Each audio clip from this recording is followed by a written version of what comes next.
What does diabetes mean to you? Something to do with sugar, right? Would you be shocked if I told you that every 6 seconds someone dies from diabetes? 1 in 11 adults worldwide has diabetes, with 1 in 2 not being diagnosed.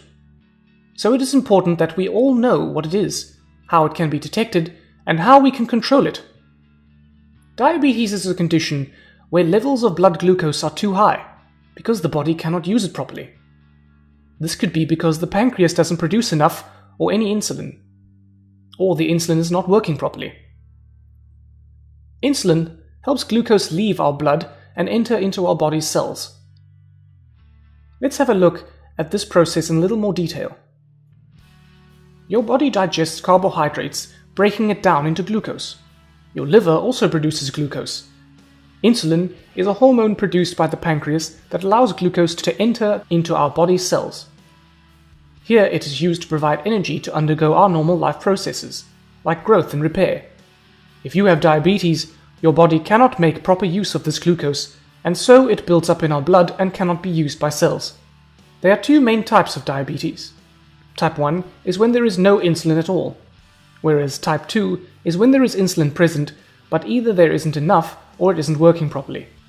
Type 1 diabetes is an autoimmune response, where the body destroys its own insulin-making cells. This type has nothing to do with diet or lifestyle, and currently there is no cure. Just daily treatment on insulin injections or pumps. The symptoms of type 1 diabetes are thirst, needing to regularly pass urine, tiredness, and weight loss, and can occur very suddenly. Without any insulin, the glucose cannot enter the cells, so the cells cannot use it for energy. Therefore, the body has to break down fats to use that for energy instead, and hence weight loss. Whilst type 1 diabetes can appear at any age, it usually appears before the age of 40, and type 1 accounts for most cases of childhood diabetes. Type 2 diabetes usually appears in people over the age of 40, but it is becoming more common in children and younger people.